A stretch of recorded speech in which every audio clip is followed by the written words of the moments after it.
우리를 사랑하셔서 십자가에 높이 들리신 그 예수 그리스도의 은혜와 그 놀라운 평안이 오늘 저와 여러분의 심령 속에 거하여서 우리가 날마다 어떤 상황에서도 저 높은 곳을 향해서 나아가시는 저와 여러분 되시기를 간절히 바랍니다.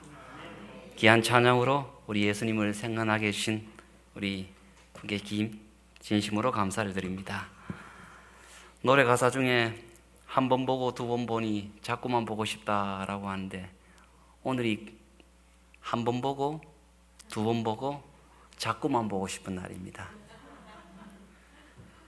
제가 이 서울에 아는 사람이 누가 있겠습니까? 하나님께서 여러분들을 보라고 이렇게 저를 이곳에 보내주셔서 또 함께 말씀을 나누게 하셨는데, 피차지간에 주 안에서 함께 나누는 이 교제가 우리 하나님께 영광이요 우리의 심령 속에 큰 평안이 있게 되기를 간절히 바랍니다. 오늘 저는 엠마오로 가는 두 제자라는 제목으로 말씀을 좀 드리고자 합니다. 엠마오로 가는 두 제자, 그들이 예루살렘에서 엠마오로 발길을 옮겨서 가고 있을 때, 그날은 1월 아침이었습니다.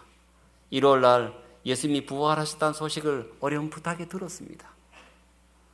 그들은 이 엠마오로 가는 두 제자는 예수님과 동시대에 함께하였으며 그 예수님의 말씀도 직접 설교를 들은 사람입니다.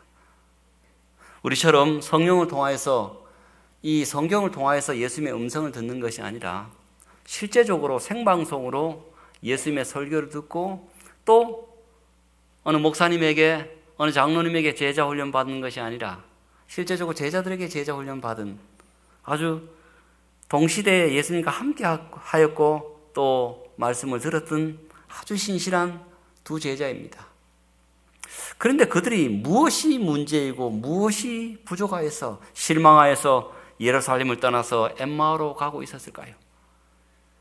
그들이 직접 눈으로 목도하면서 예수님을 바라보았고, 그들의 그 귀로 주의 음성을 듣고 성경을 연구하였는데, 왜 그들은 그 부활의 아침에 실망하여서 예루살렘에서 한 10km 정도 떨어진 그 엠마오를 향해서 그렇게 실망과 낙담하여서 그들이 떠나고 있었을까요? 무엇이 문제이고 무엇이 부족하여서 그런 일이 벌어졌을까요? 성경에 그들의 문제와 그들의 부족한 것이 어떤 외적으로 드러나기보다는 내면적인 것이기 때문에 우리가 금방 파악하기는 어렵습니다. 그러나 적어도 예수님께서 그 제자들, 예루살렘을 떠나서 엠마오로 가는 그 제자들을 어떻게 치유하셨고 어떻게 그들이 가지고 있는 문제를 해결하셨는지를 우리가 살펴보면 그들이 가진 문제가 무엇인지를 우리가 찾아볼 수가 있습니다. 그래서 먼저 문제는 잘 모르겠습니다. 외적으로 드러나지 않고 내면적인 무엇인가가 드러나기 때문에, 내면 속에 있기 때문에 우리가 그 문제는 잘 모르겠습니다. 그런데 접근 방식을 우리가 문제를 알고 해결하는 것이 아니라 해결점을 보면서 과연 그들이 무슨 문제가 있었는가를 한번 살펴보고자 합니다. 예수님께서 이 문제 있는 이 제자들이 예루살렘을 떠나서 엠마오로 가고 있을 때 어떻게 그 두 제자의 그 문제를 해결하셨는지 성경은 이렇게 우리에게 기록합니다. 누가복음 24장 25절에서 27절입니다. 가르사대 미련하고 선지자들의 말한 모든 것을 마음에 더디 믿는 자들이여, 그리스도가 이런 고난을 받고 자기의 영광에 들어가야 할 것이 아니냐 하시고, 이에 모세와 및 모든 선지자의 글로 시작하여 모든 성경에 쓴 바 자기에 관한 것을 자세히 설명하시니라. 예수님께서 예루살렘을 떠나서, 그 부활의 아침에 예루살렘을 떠나서 엠마오로 가는 그 두 제자들에게 그들이 가진 문제를 어떻게 해결하셨냐 하면은 말씀을 풀어서 그 말씀이 예수님의 삶에 이루어졌음을 성경 모든 부분을 가지고 설명하셨다라고 이렇게 기록하고 있습니다. 시대소망에도 이 부분에서 이렇게 또 부연 설명하고 있습니다. 그리스도께서는 성경 역사의 바로 첫 장인 모세의 글에서 시작하여 모든 성경에서 당신 자신에 대한 말씀을 설명하셨다. 만일 예수께서 먼저 자기 자신을 그들에게 알게 하셨더라면 그들은 만족했을 것이며 따라서 그들은 기쁨에 넘쳐서 더 이상 아무것도 갈망하지 않았을 것이다. 그러나 구약의 의식과 예언을 통해서 주신 예수님에 대한 증거를 저희가 이해할 필요가 있었다. 이 증거들 위에 저희 믿음을 세워야만 했다. 그리스도께서는 그들을 확신시키기 위해서 기적을 행하지 않으시고 제일 먼저 성경 말씀을 설명해 주셨다. 여러분, 제자들이 어떤 문제를 가지고 있었는지, 예수님께서 어떻게 해결하셨는지 그 방식을 보니까 조금 이해가 갑니까? 예수님께서 어떻게 해결하셨냐면은 그 당시 구약 성경이 있죠. 이 성경을 풀어서 모세오경과 선자의 글과 이 모든 구약 성경에 기록된 이 말씀들을 다 가지고 그 떠나는 문제점을 안고 있는 그 제자들에게 성경 연구를 하신 것입니다. 시간적으로 한 2시간 정도 하셨을 것으로 우리가 추정을 합니다. 예수님께서 그 두 제자에게 내가 예수다라고 먼저 예수님 자신을 밝히는 것이 아니라 두 제자가 이렇게 실망하고 걸어가니까 예수님 옆에 슬쩍 서셔서 아니, 선생님들은 무슨 일이 있기에 그렇게 죽을 인상을 하고 그렇게 한숨을 푹푹 쉬면서 그렇게 길을 걸어가고 있습니까? 라고 말을 합니다. 그렇게 말을 건네니까 제자들이 뭐라고 말합니까? 그늘에 예루살렘에서 있었던 소식을 모르냐고, 모든 사람이 다 아는 소식을 모르냐고. 예수란 분이 계셨는데 우리가 그분이 정말로 참 메시아인 줄 알고 우리의 모든 것을 올인해서 따라다녔는데 그분이 십자가형을 받고 돌아가셨다고. 옆에서 말합니다. 오늘 아침에 떠나오기 전에 소식을 들었는데 긴가민가 소식을 들었는데 그분이 부활하셨다는 소식도 있다고. 예수님께서 그래요? 우리 보아하니 아주 마석교회 신실한 집사님 장로님이신 것 같은데 성경 잘 아시죠? 성경에 미가서라는 책이 있죠? 있죠. 미가서 5장 2절에 그 메시아가 어디에 태어난다고 그렇게 배우셨습니까? 그러니까 뭐라고 말합니까? 잘 아는 분입니다. 그죠? 집사님이 설명합니다. 미가서 5장 2절 보니까 예수님께서 베들레헴 거기에 태어난다고 하셨습니다. 그래요? 예레미야 잘 알지요? 예레미야 23장에 보니까 그 메시아가 이 땅에 내려오실 때 어떤 족보를 타고 내려오신지 아시죠? 잘 알지요? 알고 말고요. 다윗의 족보를 타고 내려오지요. 그 예수님께서 그 십자가상에서 어떻게 돌아가실 것인지에 대해서 성경 출애굽기 한번 보십시오. 출애굽기 12장 보니까 예수님께서 그 메시아가 언제 며칠 날 죽으시고 몇 시에 어린 양이 잡힐 것인지 다 나와 있죠. 찾아 있습니다. 어쩌면 상기식입니다. 그렇죠. 출애굽기 12장 보니까 해질 때에, 그날 14일에 해질 때에 어린 양을 잡았으니까 메시아가 1월 14일에 두 저녁 사이에 메시아가 돌아가실 것이라고 그렇게 예언되어 있습니다. 그래요. 그렇게 예언되어 있죠. 이사야서 53장에 보니까 이 땅에 메시아 오신 분이 어떤 고난을 받는지 아시지요? 그리고 이 시편에 보니까 그 메시아가 음부에 계속 있는 것이 아니라 어떻게 됩니까? 부활하지요.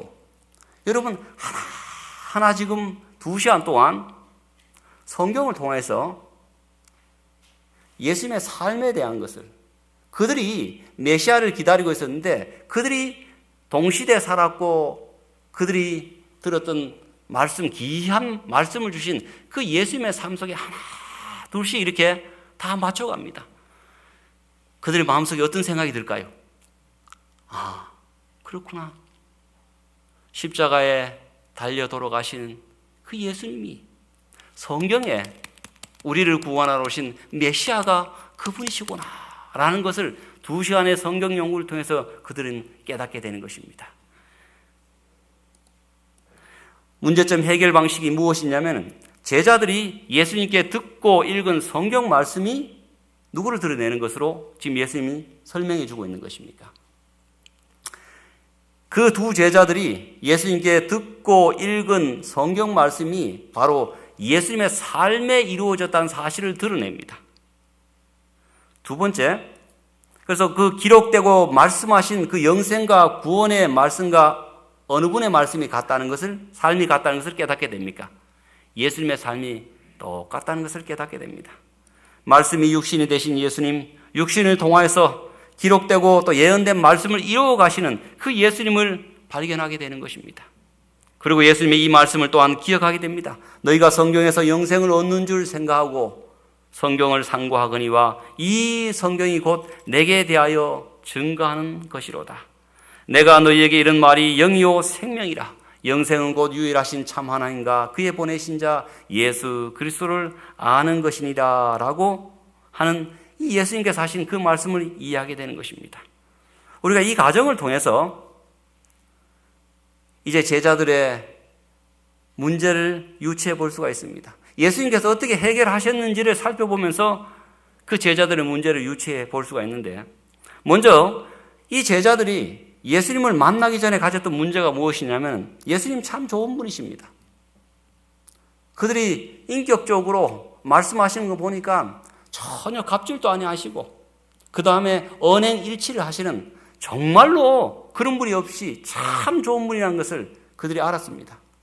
그리고 그들에게 주어진 성경 말씀도 아주 귀하고 거룩한 말씀이라는 것을 알았습니다. 그런데 문제는 무엇입니까? 좋으신 예수님과 그 거룩한 말씀이 서로 따로따로 떨어져 있는 것입니다. 예수님도 참 좋으신 분이십니다. 그 두 제자는 지금까지 인격적으로 만나봤지만 그처럼 편견 없이, 그처럼 쉽게 가르치고, 그처럼 얼굴의 인상 한 번 변하지 아니하시고, 그처럼 인자하신 분을 본 적이 없습니다. 정말 예수님 좋으신 분이란 걸 그들이 가슴 속 깊이 느끼고 있습니다. 그리고 하나님께서 그들에게 주어진 그 하나님의 말씀도 얼마나 거룩하고 귀한 말씀이라는 것을 알았습니다. 그런데 문제는 무엇이냐면은 좋으신 예수님과 말씀이 서로 연관이 안 되는 것입니다. 따로따로 떨어져 있는 것입니다. 좋은 것이 있는데, 이 좋은 성경 말씀이 있는데 그것은 단순한 말씀인 것입니다. 그리고 예수님도 참 좋으신데 좋은데 좋은 분이 계십니다. 그런데 두 개가 좋은 것이 연결이 안 되는 것입니다. 그래서 예수님께서 하신 일이 무엇입니까? 예수님 만난 후에 문제를 해결했는데 주어진 성경 말씀이 곧 누구라는 것을 가르치게 됩니까? 예수님이라는 것을 가르치게 된 것입니다. 좋으신 예수님이 말씀으로 예언되고 기록되어 있고, 이 말씀은 누구의 삶을 드러내고 있는 것입니까? 예수님입니다. 그래서 좋으신 말씀과 좋은 분이 그전엔 따로 떨어져 있었기 때문에 그들의 심령 속에 큰 힘을 발휘할 수가 없었습니다. 어려움이 조금 겪으면은 금방 떠나고 마는 것입니다. 그래서 예수님께서는 좋으신 예수님과 하나님의 말씀을 함께 연결시키면서 좋으신 말씀이 곧 누구시라고요? 좋으신 예수님이라는 것을 성경 연구를 통해서 가르쳐주게 됩니다. 그래서 조금 정리하면 이렇습니다. 제자들을 통해서 본 믿음의 단계입니다. 1단계는 제자들이 듣고 배운 성경 말씀이 예수님의 삶 속에서 이루어졌음을 깨닫게 되는 것입니다. 그들이 지금까지 예수님으로부터 듣고 읽은 이 성경 말씀이 누구의 삶에 이루어진 살아있는 말씀이라는 것을 깨닫게 되냐면 예수님의 삶 속에 이루어진 살아있는 말씀으로 이 성경을 보기 시작한 것입니다. 두 번째는 그 살아있는 하나님의 말씀을 이제는 누구의 삶 속에 적용하는 것입니까? 자신의 삶 속에 적용을 하게 되는 것입니다. 첫째는 이 하나님의 말씀이 예수님의 삶 속에 적용되어서 예수님의 삶과 이 성경 말씀이 하나라는 사실을 깨달으면서 이것을 하나님의 살아있는 말씀으로 받아들이게 되면서 이 살아있는 말씀을 내 삶 속에 두 번째 적용함으로 말미암아 제자들의 모든 문제가 해결되고 엄청난 일들을 하게 되는 것을 우리가 역사를 통해서 보게 됩니다. 성경은 단순한 글자와 좋은 말씀을 넘어서 살아계신 예수님의 실제적인 삶 속에 이루어진 말씀들입니다. 그 예수님의 영생의 말씀을 이제 이 예수님을 드러내는 이 성경 말씀, 이 영생의 말씀을 이제는 내 삶 속에, 예수님의 삶 속에 적용된 이 살아있는 말씀을 살아있는 믿음으로 이젠 내 삶 속에 적용하게 될 때, 내 삶의 믿음으로 받아들이게 될 때 그 두 제자에게 일어났던 엄청난 믿음의 폭발이 거기에서 일어나게 되는 것입니다. 히브리서 4장 12절에 이 말씀을 두 제자가 예수님과의 성경 연구를 통해서 깨닫게 되는 것입니다. 하나님의 말씀은 살았고 운동력이 있어 좌우에 날선 어떤 검보다도 예리하여 혼과 영과 및 간절과 골수를 찔러 쪼개기까지 하며 또 마음의 생각과 뜻을 감찰하나니. 여러분, 우리나라 속담에 부뚜막에 소금도 집어넣어야 짭니다. 구슬이 서말이라도 깨어야 보배입니다. 아무리 좋은 각각의 구슬이 좋은 보석이 있다 할지라도, 아무리 음식의 맛을 내는 요긴한 소금이 있다 할지라도 그것이 그저 부뚜막에 있으면, 그것이 깨어지지 않는 구슬이라면 아무런 소용이 없는 것입니다. 여러분, 이 하나님의 거룩한 말씀이 아무리 좋은 영생의 말씀이고 아무리 좋은 말씀이라 할지라도 이 말씀이 예수님의 삶 속에 살아 움직이는 예수님의 삶을 드러내는 살아있는 하나님의 말씀임을 우리가 깨닫지 못하면 부뚜막에 있는 소금입니다. 그 다음에 깨지 못한 구슬이 되는 것입니다. 우리가 이 말씀이 살아계신 예수님의 삶을 드러내는, 말씀이 육신이 되시고 육신이 삶이 되신 문자로 통해서 예수님의 삶을 드러내고 있는 하나님의 말씀, 살아있는 말씀으로 깨닫고 이제 거기에 깨닫는 것으로만 그치는 것이 아니라 이 깨달은 말씀을 내 삶 속에 한 말씀 한 말씀으로 적용할 때, 그때 우리는 하나님의 백성과 흔들리지 않는 믿음으로 살아갈 수가 있는 것입니다. 예수님의 제자들은 동시대 예수님으로부터 말씀을 들었습니다. 설교도 들었습니다. 성경 연구도 하였습니다. 그러나 문제는 좋으신 예수님 따로 말씀 따로였습니다. 그래서 예수님께서 하신 일은 이 말씀과 예수님의 삶이 일치한다는 것을 보여줌으로 말미암아 그 두 제자가 이 하나님의 말씀에 대한 새로운 시각과 새로운 깨달음을 얻으면서 그것을 살아있는 하나님의 말씀으로 자신의 심령 속에 적용하기 시작하니까 엄청난 일들이 벌어지게 된 것입니다. 여러분, 가끔 우리가 사극을 보면은 그런 말을 합니다. 왕이 뭘 내립니까? 교서를 내리거나 교지를 내립니다. 왕의 교지가 또 왕의 교서가 할 때 신하들은 어떻게 합니까? 엄청난 왕의 명령과 왕의 어떤 인사권이 담긴 그 내용이 그 교지를 통해서, 교서를 통해서 이렇게 신하에게, 어떤 대상에게, 어떤 백성들에게 선포될 때 백성들은 그 엄청난 건의 앞에서 그 말씀을 무릎 꿇고 그 건의를 받아들입니다. 왕의 교지가, 왕의 교서가 당도하였으니 아무에게는 왕의 교지를 받으시오 하면은 서서 받는 사람은 본 적이 없습니다.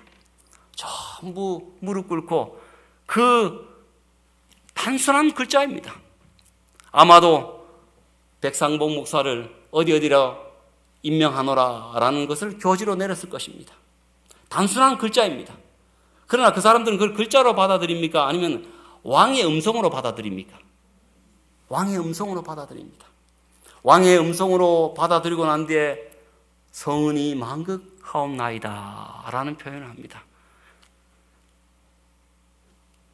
한 인간이, 같은 인간과 인간이 인간 중에서 더 높은 그런 왕이 그런 교지를 내린데도 불구하고 그 사람들이 그것을 하나의 단순한 글자로 보는 것이 아니라 살아있는 왕의 다른 모습, 왕의 입술과 왕 전체가 앞에서 말한 것처럼 그 말씀을 받기 때문에 그 교지와 그 교서는 엄청나게 그들에게는 큰 힘을 발휘하는 것입니다. 오늘 저와 여러분에게 그저 이 작은 나라의 왕의 교서와 왕의 교지가 아니라 만왕의 왕의 교서와 만왕의 왕의 교지가 여기 있습니다, 여러분. 단순히 훈민정음의 그냥 한글 글자가 여기 있는 것이 아니라 만왕의 왕 되시는 그 예수님께서, 우주의 주인 되시는 예수님께서 우리를 사랑하시기 때문에 교지를 내린 것입니다. 그 교지가, 그 교소가 우리의 모든 삶의 전반에 다 펼쳐져 있습니다. 여러분들의 죄를 사하노라 라고 말씀하십니다. 내가 여러분들의 그 모든 것을 지키고 보호할 테니 힘내서 용기 내어 살거라 라고 뭘 내렸습니까?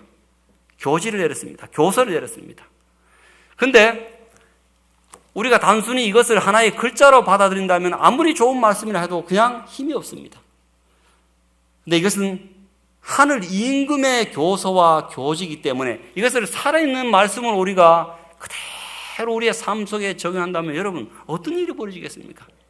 저는 그 사극을 볼 때마다, 그 장면을 볼 때마다 아버지 하나님, 오늘도 이 아침에도 저에게 교서를 내려주시고 교지를 내려주셔서 정말 감사합니다. 흔히 왕의 선언문이나 왕의 명령문은 교서를 통해서 내리고 또 어떤 임명을 할 때는 교지를 통해서 내린다고 합니다. 제가 어느 교회에 부임할 때 늘 그렇게 합니다. 아버지 하나님, 하늘 임금께서 저에게 교지를 내려주셔서 진주 솔밭교회를 섬기하셨으니 제가 그 하나님의 능력과 은혜로 교지를 받들도록 하겠습니다. 여러분, 살아있는 말씀입니다. 아버지 하나님, 저의 마음이 힘들고 괴로운 것을 아시고 하나님께서 내게 걱정하지 말라 하시고 내게 용서해 주겠다고 친히 왕께서 저에게 교서를 내려주시니 감사합니다 라고 합니다. 사랑하는 성도 여러분, 오늘 이 하나님의 말씀은 살아계신 하나님께서 우리에게 하시는 말씀입니다. 이것은 그저 단순하게 좋은 글자와 좋은 말씀을 모아놓은 수집책이 아니라, 도덕적인 말씀이 아니라 살아계신 하나님께서 이 말씀을 통해서 오늘 우리에게 말씀하시기 때문에 우리의 삶 속에서 그 한 말씀 한 말씀을 아무것도 아닌 인간의 말도 그 교지를 받들고 사람들이 그렇게 실적인 말로 그렇게 부들부들 떨고 받는다면 우리는 하늘 임금의 말씀을 우리가 매일 매 순간 받고 있다면 우리가 얼마나 어떻게 살아야 될지 여러분 생각이 드십니까?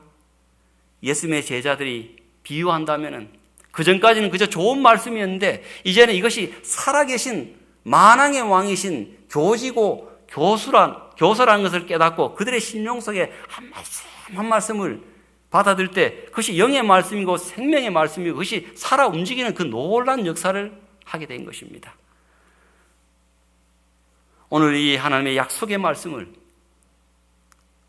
그저 좋은 말씀으로만 바라보는 것이 아니라 살아계신 하나님께서 내게 하시는 그 말씀으로 내 생각 속에 심고 내 행동 속에 심고 내 삶 속에 또 내 감정 속에 그 말씀을 받아들일 때 우리는 엄청난 하나님의 성령의 역사를 체험하게 될 것입니다. 우리 재림교인들이 예전에는 걸어다니는 성경이라고 하였습니다. 그죠? 그만큼 이 하나님의 말씀을 살아있는 말씀으로 사랑하고 암송하고 연구하였기 때문에 말만 하면 성경이 줄줄줄줄 나왔기 때문에 걸어다니는 성경이라고 하였습니다. 그러나 요즘은 참 많이 바빠서 그런지 모르겠지만은 예전에 재림교인들은 하나님의 거룩한 말씀을 연구하여서 성령의 은혜 가운데 품성의 정과 흠이 없는 자로 서기 위해서 열심히 예수를 믿던 자들이었는데 요즘은 마석교회는 예배겠지만 품성의 점과 흠이 없는 자들이 아니라 교과책의 점과 흠이 없는 자들이 얼마나 많은지 모릅니다. 한 번씩 이렇게 교과책 보면은 교과책이 깨끗해요. 그전에는 그 교과책에 놓고 기도하고 질문을 적고 명상하고 묵상한 그 내용들이 참 점과 흠이, 볼펜 점과 흠이 참 많은데 이제는 그 교과책이 깨끗한 경우가 참 많아요. 헐레벌떡. 오늘 사랑하는 우리 모든 믿음의 성도들이 하나님의 살아있는 말씀, 예수님의 삶 속에 이루어진 이 하나님의 살아있는 말씀을 내 삶 속에 한 말씀 한 말씀 적용함으로 말미암아 우리의 심령 속에 뜨거움을 주시는 그 예수님의 놀라운 은혜를 체험하게 되기를 간절히 바랍니다. 말씀과 동일하신 예수님이십니다. 그들이 말씀 속에서 예수님을 발견하게 되고 그 살아있는 하나님의 말씀을 그들의 심령 속에 받아들일 때 그들의 변화를 이렇게 표현합니다. 저희 눈이 밝아져 그인 줄을 알아보더니 저희가 서로 말하되 길에서 우리에게 말씀하시고 우리에게 성경을 풀어주실 때에 우리 속에서 마음이 뜨겁지 아니하더냐 하고 마음으로 말씀과 예수님을 받아들이고 영생과 구원을 받았습니다. 그래서 베드로가 말한 것처럼 너희가 거듭난 것이 썩어질 씨로 된 것이 아니요 썩지 아니할 씨로 된 것이니 하나님의 살아있고 항상 있는 말씀으로 되었느니라 라는 그 놀라운 말씀을 그들의 삶 속에서 체험하게 되는 것입니다. 예수님의 삶 속에 이루어진 살아있는 말씀을 먼저 깨닫고 그 다음에 그 말씀을 내 삶 속에 살아있는 말씀으로 적용할 때 그 믿는 자에게는 엄청난 일들이 벌어지는 것입니다. 엠마오로 예루살렘을 떠나서 그렇게 실망하고 세상에 모든 희망도 없고 그 모든 것을 예수님께 올인했는데 이제 모든 것이 끝났다라고 생각하니까 여러분이 모든 것을 투자했는데 모든 것이 다 잃어버렸고 모든 것이 다 끝났다라고 생각할 때 그 엄청난 대실망입니다. 그런데 여러분 그 대실망을 겪고 예루살렘을 떠나서 아니 예수님을 떠나서 하나님을 떠나서 엠마오로 가는 그 두 제자가 2시간 동안의 성경 연구를 통하여서 그들이 따라다니고 좋아했던 그 예수님께서 이 성경에 예언된 메시아라는 사실을 깨닫게 되고 이 하나님의 말씀을 그들의 삶 속에 적용했을 때는 엄청난 일들이 벌어집니다, 여러분. 그들이 실망하고 낙담하였지만 그 말씀을 공부하고 난 뒤에 그 다음에 그들의 심령 속에 예수님을 살아있는 말씀으로 받아들이고 이 살아있는 말씀을 그들의 심령 속에 적용하게 될 때 그들은 바로 엠마오로 가는 그 발길을 돌려서 다시 예루살렘으로 가게 됩니다. 이 기쁜 소식을 어떻게 우리만 알 수 있겠나 싶어서 그들이 예루살렘으로 가면서 산을 넘습니다. 산에서 미끄러집니다. 또 가시에 긁힙니다. 그러나 아랑곳하지 않고 조금 전의 사람과 후의 사람은 완전히 천지 차이로 다른 사람의 모습을 보여줍니다. 시대소망에 이렇게 기록하고 있습니다. 그러나 전해야 할 이 큰 소식을 가지고 그들은 그냥 앉아서 이야기만 하고 있을 수 없었다. 피곤함과 배고픔은 사라져버렸다. 저희는 음식도 입에 대지 않고 큰 기쁨을 가지고 왔던 길을 되돌아가 도성에 있는 제자들에게 이 기별을 전하기 위하여 급히 발걸음을 재촉하였다. 조금 전에 2시간 전에는 뭐였습니까? 2시간 전에는 세상의 모든 것을 잃어버린 아주 실망하고 낙담하는 그런 사람이었는데 큰 기쁨을 가지고 왔던 길을 되돌아가 도성에 있는 제자들에게 이 기별을 전하기 위하여 급히 발걸음을 옮겼다. 어떤 곳은 길이 평탄치 않았으나 그들은 가파른 곳은 기어오르고 미끄러운 바위 위에서는 구르면서 앞으로 나아갔다. 여러분 2시간 전과 후입니다. 노란 글씨 읽겠습니다. 밤은 어두웠으나 의의 태양이 저희 위에 비치고 있었다. 저희 마음은 기쁨으로 뛰었다. 그들은 새로운 세상에 있는 듯이 보였다. 그리스도께서는 살아계신 구주이시다. 그들은 더 이상 그분을 죽은 분으로 슬퍼하지 않았다. 그리스도는 부활하신 주님이시다. 그들이 말씀이신 예수님을 발견하고 그들의 믿는 그들의 마음속에 있었던 그 기쁨과 소망이 조금 전에 여러 그들이 당할 시련과 고난과 장애물보다는 훨씬 더 컸기 때문에 이 후에는 어떤 시련이 닥쳐와도 어떤 고난 앞에서도 어떤 장애물 앞에서도 예수 그리스도를 포기하지 않고 예수 그리스도를 드러내는 삶을 살게 되었던 것입니다, 여러분. 사랑하는 성도 여러분, 이 말씀 살아있는 말씀입니다. 살아있는 말씀입니다. 처음에 예수님을 잘 몰랐습니다.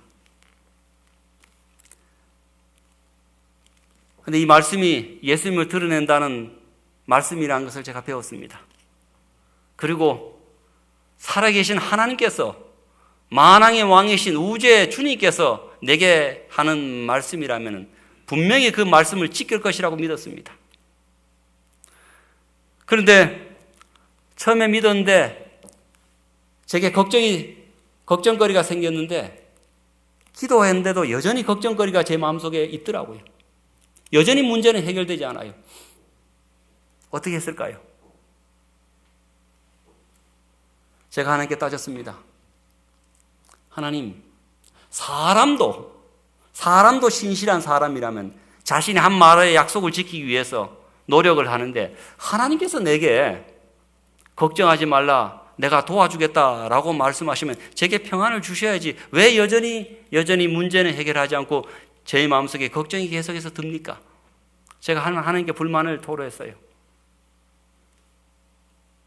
그때 저에게 스쳐 지나가는 하나님께서 제 마음속에 말씀한 소리가 그 음성이었습니다.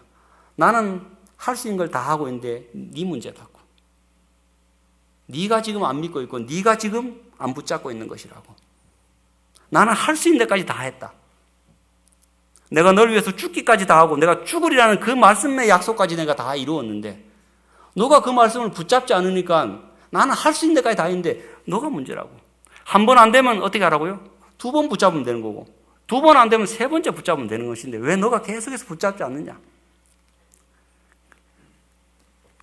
그래서 그 이후에는 하나님의 약속의 말씀을 주장할 때 하나님의 말씀을 제가 있는 그대로 제가 액면 그대로 믿습니다. 여전히 제 앞에 있는 문제는 해결되지 않았습니다. 그러나 주께서 걱정하지 말라고 하시니 제가 걱정하지 않겠습니다. 그런데 잘 안 돼요. 그럼 어떻게 했을까요, 여러분? 제가 노트에 적어놓고요.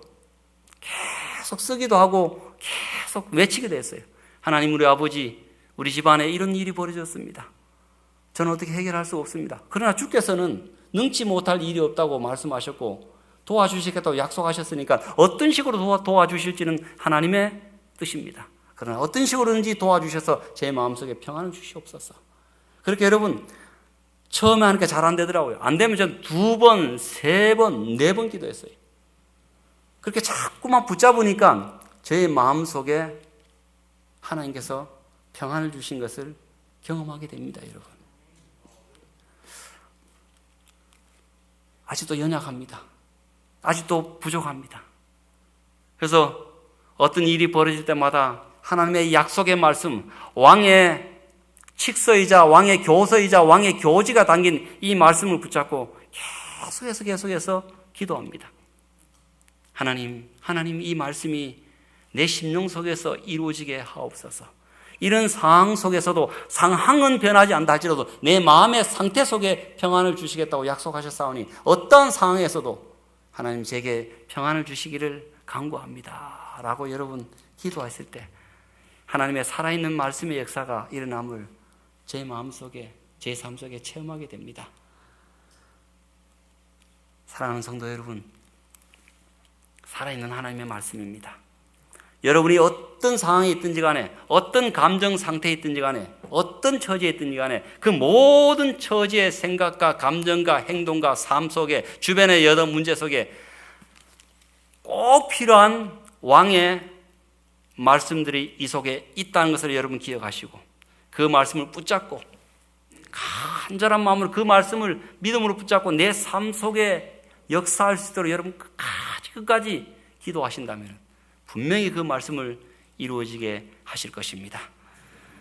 신약시대 때 우리 영적인 이스라엘인 우리 하나님의 제자들에게 말씀을 통하여서 그들에게 엄청난 일들을 경험하게 하신 그 예수님께서 구약시대에도 여러분 단도직입적으로 그 이스라엘 백성들에게 하나님의 말씀에 최고의 힘이 있다는 것을 이렇게 표현하셨습니다. 신명기 28장 1절입니다. 내가 내 하나님 여호와의 말씀을 삼가 듣고 내가 오늘날 내게 명하는 그 모든 명령을 지켜 행하면 내 하나님 여호와께서 너를 세계 모든 민족 위에 뛰어나게 하실 것이라. 오늘 우리 하나님께서 말씀하시기를 그 이스라엘 백성들에게 말씀하시기를 너희가 이 하나님의 말씀을 살아있는 말씀으로 듣고 그 다음에 그것을 내 삶 속에 적용하여서 순종을 한다면 우리는 이 동네에서 뛰어날 것이 아니라 이 도시에서 뛰어날 것이 아니라, 이 나라에서 뛰어날 것이 아니라 모든 민족 위에 뛰어나게 하실 것이다 라고 말씀하셨습니다. 오늘 우리가 이 땅에 살아갈 때 여러 가지 경쟁력을 확보하기 위해서 노력합니다. 우리의 자녀들이 스펙을 쌓기 위해서 의학 연수도 쌓아야 되고, 또 여러 자격증을 또 따야 되고, 직업적으로도 좋은 직업과 또 그런 것을 얻기 위해서 많이 노력합니다.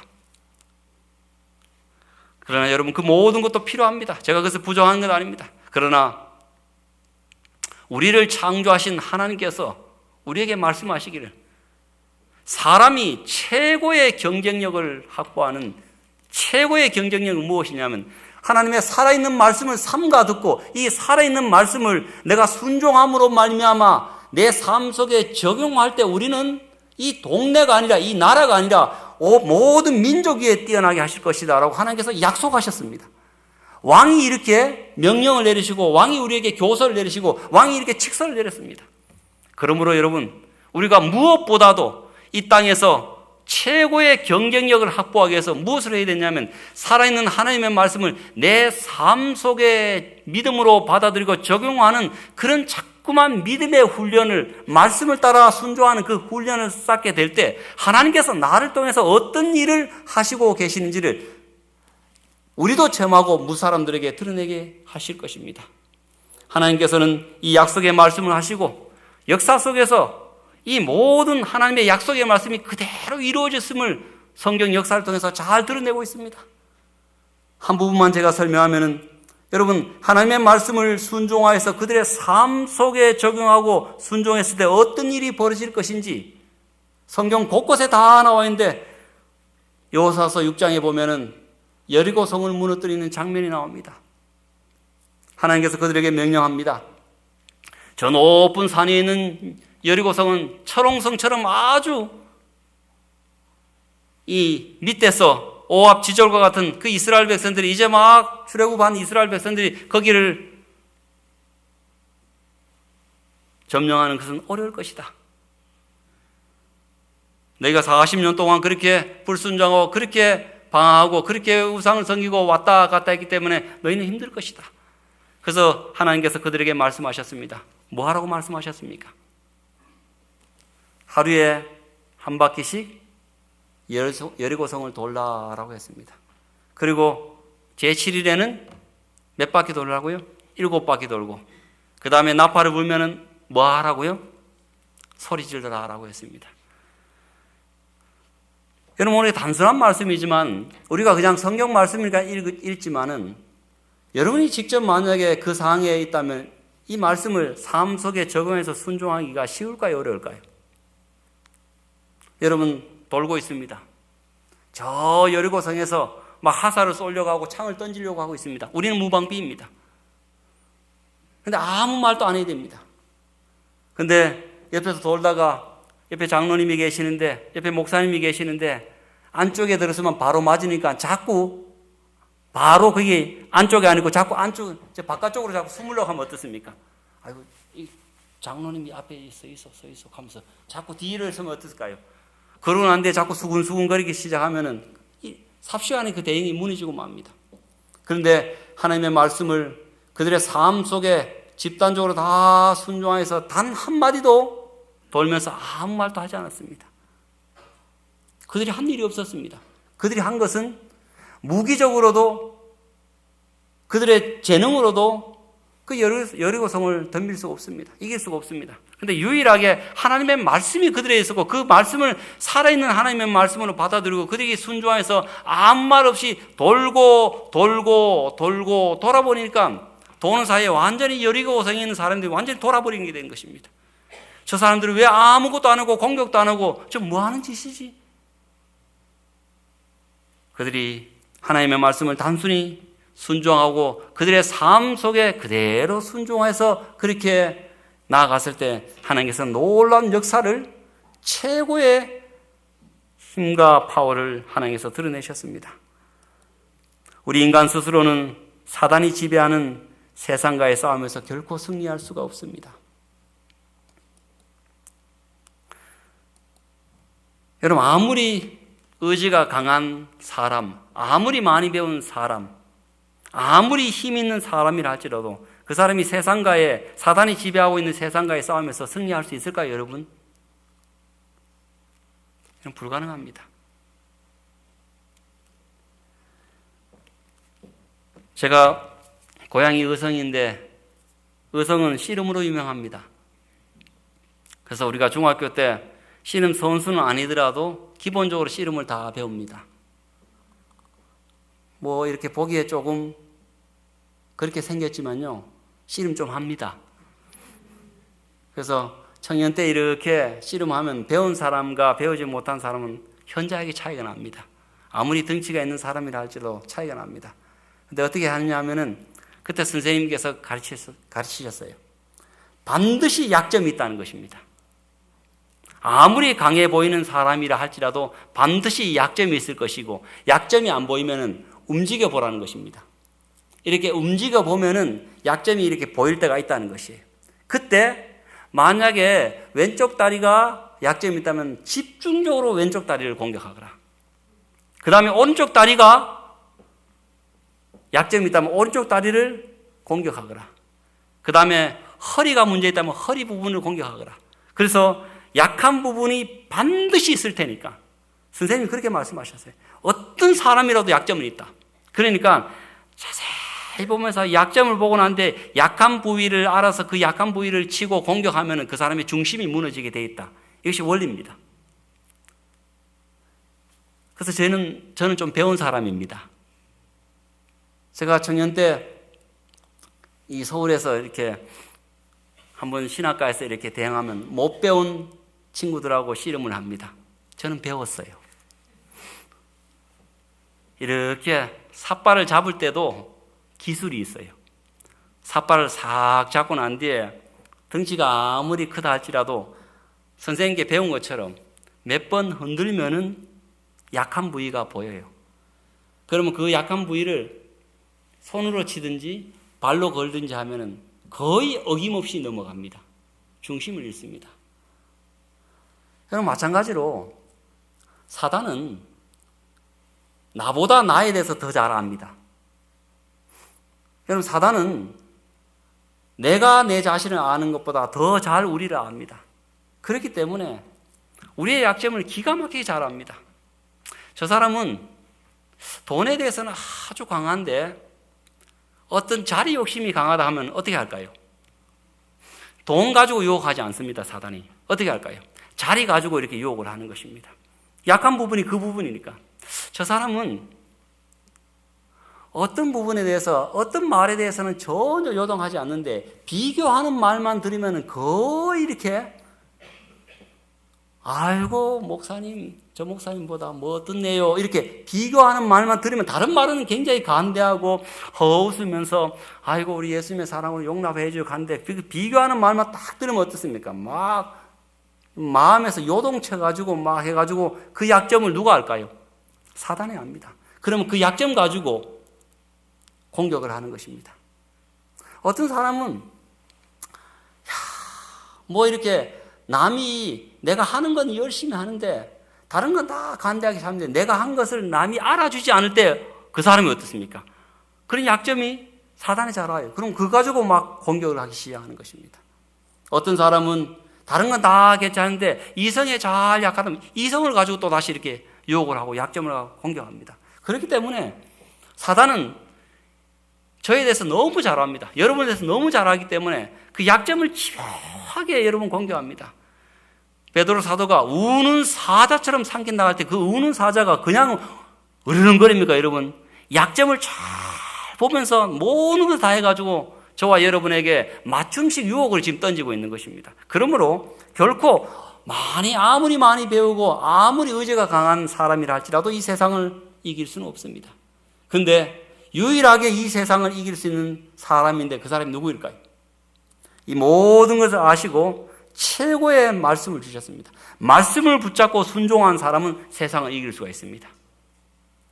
말씀을 붙잡고 우리가 하나님의 말씀을 떠나서는 결코 사단의 그 우리와는 완전히 체급이 다른 사단의 시험을 이길 수가 없습니다.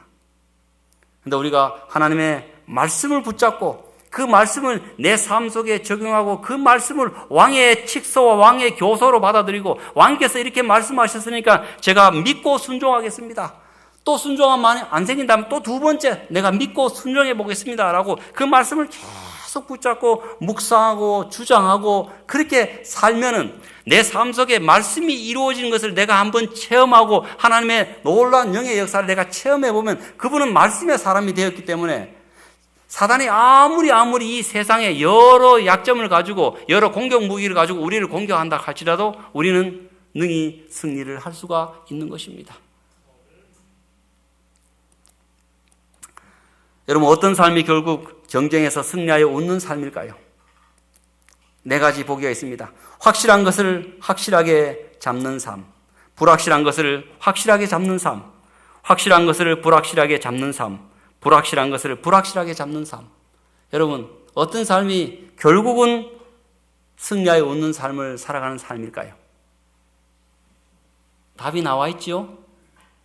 첫 번째, 확실한 것은 확실하게 잡아야 됩니다. 그런데 불확실한 것을 확실하게 잡아봐야 소용없는 것입니다. 그 다음에 여러분, 불확실한 것은 불확실하게 잡아야 되지 불확실한 것을 확실하게 잡아봐야 소용이 없습니다. 이게 무슨 말하고 있습니까, 제가? 성경에 이렇게 기록합니다. 이 세상이나 세상에 있는 것들을 사랑하지 말라. 누구든지 세상을 사랑하면 아버지의 사랑이 그 안에 있지 아니하니 이는 세상에 있는 모든 것이 육신의 정욕과 안목의 정욕과 이생의 자랑이니 다 아버지께로부터 온 것이 아니요 세상으로부터 온 것이라. 이 세상도 그 정욕도 지나가되 오직 하나님의 뜻을 행하는 자는 영원히 거하느니라. 이 세상의 이 모든 것들은요, 지나가는 불확실한 것들입니다. 근데 이 지나가는 불확실한 것을 확실하게 자꾸 붙잡고 있으면 나중에 결국은 어떻습니까? 끝이 납니다. 여러분들이 지금 이 세상에 우리가 지금 겪고 있는 이 모든 것들이 세상 사람들이 확실하다, 이것이 있어야지만, 이것을 가져야지만, 이것을 지녀야지만 힘이 있다고 하는 것은 성경에 말씀하시기를 다 지나가는 불확실한 것이라고 했습니다. 근데 그 불확실한 것을 확실하게 붙잡고 있으면은 뒤에 오는 것은 실망과 절망과 낙담밖에 없습니다. 그런데 확실한 것은 무엇이냐면은 하나님께서 말씀하십니다. 모든 육체는 풀과 같고 그 모든 영광이 풀의 꽃과 같으니 풀은 마르고 꽃은 떨어지되 오직 주의 말씀은 세세토록 있도다. 영원토록 확실하게 있는 것은 하나님의 살아있는 말씀입니다. 그러므로 대쟁투에 표현하기를 성경의 진리로 마음을 견고히 방어한 자들 외에는 아무도 최후의 대쟁투를 견디지 못할 것이다. 여러분, 우리 앞에 확실한 것은 하나님의 말씀입니다. 우리가 확실히 붙잡아야 될 것은 지나가는 세상 것이 아니라 오늘 우리에게 주어진 확실한 하나님의 말씀이라는 것을 여러분 꼭 기억하게 되기를 간절히 바랍니다. 하루에 한 말씀이라도 아침에 묵상하시고 읽으시고 한다면, 내가 기억나지 않다면 적으셔서 계속해서 그 말씀을 되뇌시기 바랍니다. 특별히 내가 걱정스러운 일이 있다면, 특별히 내가 누군가를 위해서 기도해 주고 싶은 내용이 있다면 분명히 하나님께서 모든 부분에 있는 말씀을 주셨습니다. 그 말씀을 찾아서 계속해서 기도하시고 읽고 또 기도하시고 믿게 해달라고, 내 마음의 평강을 달라고 여러분 기도해 보십시오. 어떤 일이 벌어지는지. 제자들이 2시간의 성경 연구 끝에 완전히 색다른 사람으로 바뀌었습니다. 오늘 이 시대를 살아가는 우리 모든 성도들이 우리에게 유일한 확실한 하나님의 말씀을 확실하게 붙잡고 세상 것은 불확실하게 잡으십시오. 여러분, 사람의 감정도, 나한테 좋다고 하는 사람들도 언젠가는 어떻습니까? 10번 좋다가도 한 번 삐치면 돌아서는 것이 사람의 마음입니다. 저 사람이 영원히 내 편일 것 같지요? 그렇지 않습니다, 여러분. 다 불확실한 것입니다. 다 불확실합니다. 불확실한 것은 불확실하게 잡아야 됩니다. 그러나 확실한 것은 하나님의 말씀이기 때문에 여러분 삶 속에 정말 한 말씀이라도 이 말씀을 놓고 간절한 마음으로 기도하시고 이 말씀이 내 삶 속에 이루어질 수 있도록 순종함으로 내 삶 속에 적용한다면 놀라운 삶의 역사와 놀라운 믿음의 진보가 여러분 삶 속에 나타나게 될 것입니다. 그와 같은 놀라운 역사가 말씀을 통해서 이루어지게 되기를 간절히 바라면서 오늘 말씀을 마치도록 하겠습니다.